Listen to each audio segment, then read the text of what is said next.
Hi everyone, it's Endangered Species Day, a great day to talk about wild animals around the world and what we can do to help save them. So I've written an entire book about these rebel animals at risk, and I'll take you on a virtual safari today and tell you about some of my favorites. Our planet is home to thousands of animals and plants and insects that are all in danger of dying out or going extinct, and the reasons are many. Climate change, global warming, overfishing, habitat loss. They can't save themselves.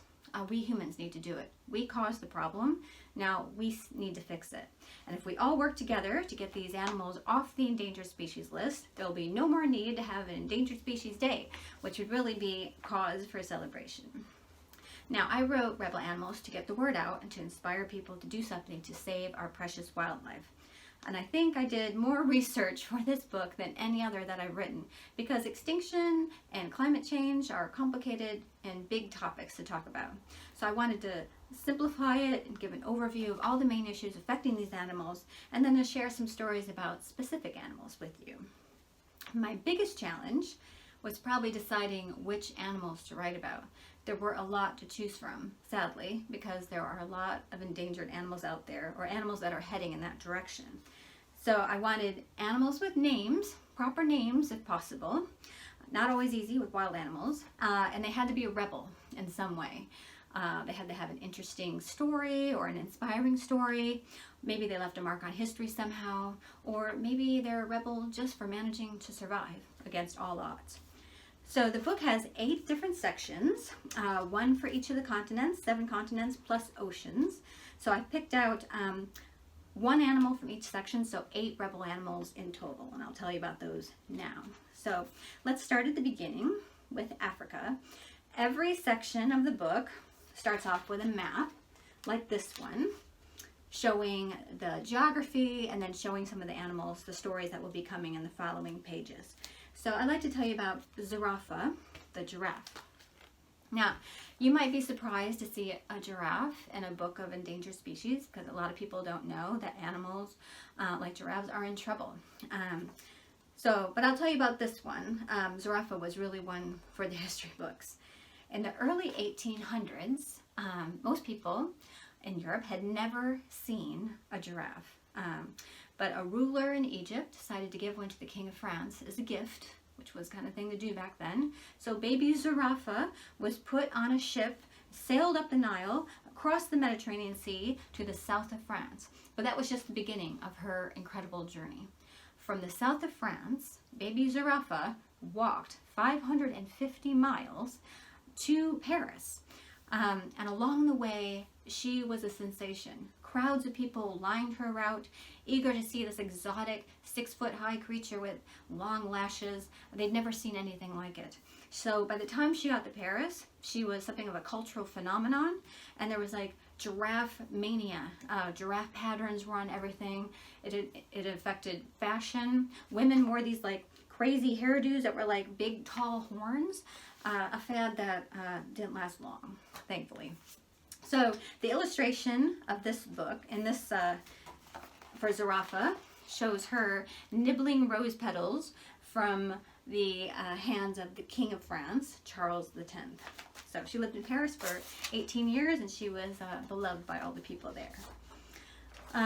Also, each section of the book highlights a specific cause, a specific issue of why animals in that region are endangered. And in Africa, that big issue is poaching.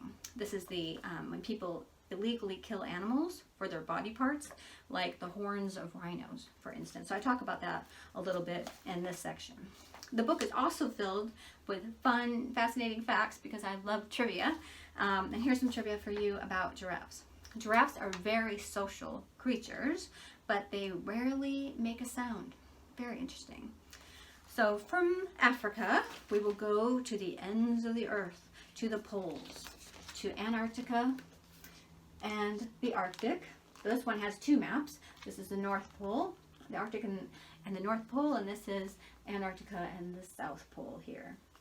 Now, I wasn't too sure how many awesome animals, if any, I would find in such extreme cold places, but I was pleasantly surprised. And one of my favorite polar species turns out to be snowy owls. I'll show you a picture. This is Gizmo. If you're a fan of Harry Potter, you're familiar with snowy owls. In 2 of the films, Harry's feathered friend, Hedwig, was a snowy owl played by Gizmo.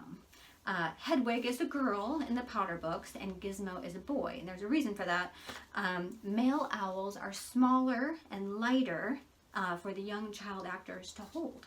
So the next time you watch Harry Potter and the Philosopher's Stone or the Chamber of Secrets, watch out for Gizmo. And here's the fun fact for you. Most owls are nocturnal, but snowy owls are active both day and night, not just at night like most owls. The next section is Asia, and I love this map. I love all the maps in this book. I'm really into geography. So here's the map of Asia and the Pacific. Beautiful map, huge area. Now, I used to live in Japan. There's 2 places, and I've traveled all over Asia. But there's 2 places I haven't been, and those are the islands of Borneo and nearby Sumatra. And the orangutan, the great ape of Asia, those are the only places in the world where these animals live. So one of my favorite orangutans is Princess. Princess was a super smart ape raised in the wild, but very interesting. She knew more than 30 words in sign language. This was remarkable for any animal that's outside of captivity. She liked to have fun, too. She's a very cheeky ape. She loved to steal a dugout canoe that belonged to the researchers studying her, and she would take it up and down the river, and then she would abandon it, and they'd have to go find it. She was also a whiz at unpicking the locks of locked rooms that they thought she couldn't get into. She was so smart. She outsmarted them all. Now, one of the challenges facing animals in this part of the world, in Asia and the Pacific, is habitat loss. For instance, deforestation, which is destroying the rainforests in Borneo and Sumatra, where these orangutans live, leaving them no place to go. So here's the trivia for you about orangutan. They are one of the most intelligent primates aside from humans. Good to know. From there, our virtual safari continues, and we will go to Australia and New Zealand. Now, I learn a great deal from researching and writing my books, and this is one good example of that. Roger the kangaroo.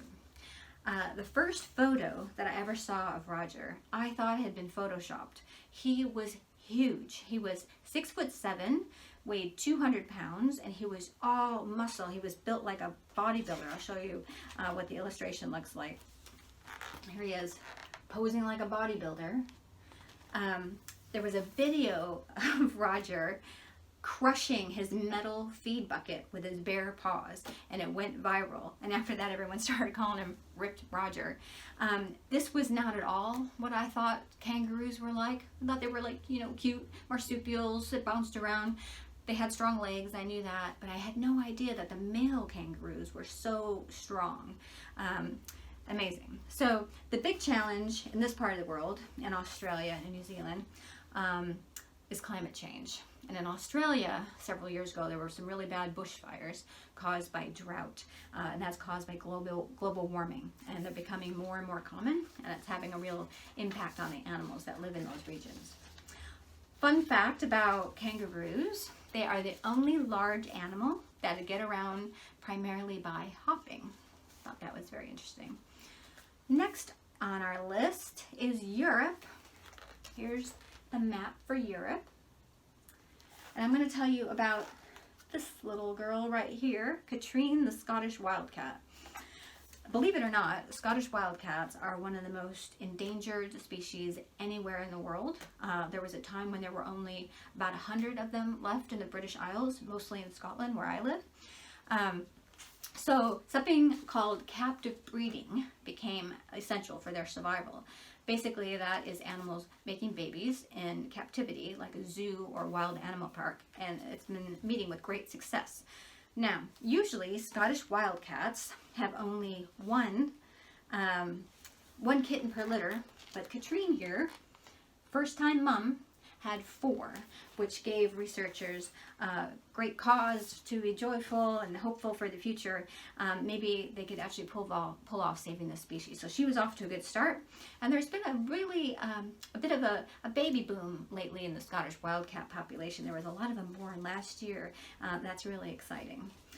Now, one problem facing animals in the UK and Europe is overcrowding, lack of space. The more humans there are, the more houses there are, the more roads there are, and wild animals are just increasingly getting pushed out. Are losing their habitats because there's just too many people now. Here's a fun fact for you. Scottish wildcats are shown on a number of Scottish clan crests. These are like family crests, family symbols. And why did they pick the Scottish wildcat?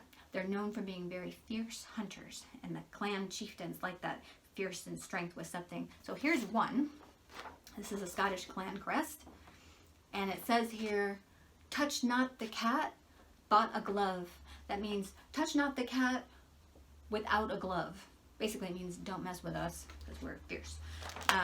It's one of my favorite clan crests here in Scotland because it has a Scottish wildcat. From here we're going to move on to North and South America, and or North America, and that's Canada, United States, and Mexico. And the animal I want to talk about here is P22, the mountain lion. P22 is one of my favorites because he's something of a celebrity where he lives, which is in the mountains of Los Angeles, where I am from.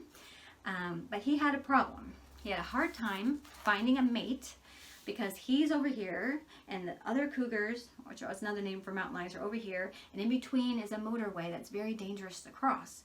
But P22, here's a picture of him.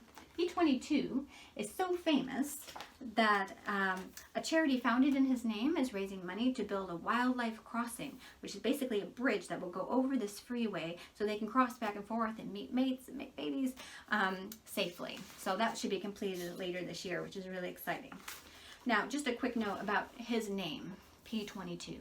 It's very common for researchers out in the field to give animals that they're studying a number instead of a name. And one exception, Dr. Jane Goodall, you might have heard of her. She used to study primates, studied chimpanzees in Africa. She thought that was rubbish, and she refused to give her subjects numbers. She gave them proper names. So I think P22 should have a proper name as well, and I've actually suggested that to the charity, and hopefully maybe they'll have a contest where we can name P22. Here's a fun fact about mountain lions. They cannot roar like a lion, but they can purr like a house cat. Next up is South America, which has a really colorful map that I really love. Wait till you see this one. Look at this gorgeous map, so colorful. Now, one of my favorite stories in this section happens to be about a frog, of all things, Romeo, the Saicas water frog. Now, he was found originally by researchers in Bolivia, and there weren't many of his kind left. So they really wanted to find a female to breed with him to save the species, but they couldn't find a female. So for years and years, poor Romeo sat in an aquarium all by himself, really lonely. So the people raised money for another expedition. They went back to Bolivia and they found Juliet, who is a female frog. Of course, they named her Juliet. Here's a picture of the two lovebirds in the book. Now, the first time that they met each other, their first date with each other, Romeo started singing his special mating song, which had never been recorded. So he's the first Saicas water frog who had a recording made of his mating song. Hopefully that meant they were going to get on like wildfire, and some baby frogs will be coming up soon and give the species a better chance for survival. So, fun fact about Saicas water frogs is that they love to live in cold water, like super ice cold water. The colder the better. So if you're a researcher studying the species, be prepared to have many hours of frozen fingers. The next and last section are the oceans of the world. And here's a beautiful map showing oceans and all the amazing marine life that live there. Again, this was another section that surprised me. I didn't know there were so many marine animals that had proper names and such interesting stories, and there were a lot. One of them, Yoshi, was one of my favorites. Yoshi is a sea turtle. There's a picture of Yoshi. She lived for many years in an aquarium as well, like 25 years, a long time. And so when she was fully grown, her keepers finally decided, you know, it's time to give Yoshi her freedom. So they couldn't just take her from the aquarium to the ocean and just set her free and expect her to survive. So they had to have a little training program to get her ready for it. So what they would do is they had her in this big tank, and there'd be someone on this side and someone on this side with treats, and she would swim back and forth until she built up her strength. And they also taught her to, like, you know, catch food on her own and just kind of some survival skills. Finally came the day for the release, and everyone was very anxious to find out, you know, how is she going to get on? And she did great. Her first 26 months out on her own, she traveled, get this, 23,000 miles. Now, that was a new record. It's 37,000 kilometers, and she is still going. So she set a new sea animal migration record. She just wants to get out and see the world. So one of the biggest challenges facing wildlife today in the oceans is pollution. There's a lot of rubbish out there and in the oceans of the world, and that's really bad news for the animals that live there. Fun fact about sea turtles: they've been around since the time of dinosaurs, probably about 110 million years ago. Now, I'm a big fan of Greta Thunberg. You might have heard of. She does the climate strikes, Friday for Future climate strikes. She inspired my book, Generation Hope, which is about young activists around the world. And I love this quote of hers. She once said that the only thing that creates hope is action. So I made sure to include lots of resources and practical tips and things that you can do and encourage other people to do to save these wild animals. I think that makes this a very positive and inspiring book, because I think we can fix this. We can still save these animals, but we all need to act now, and we need to recruit others to join us and do it together. So thank you for joining me for this virtual safari, and thank you for caring about endangered animals.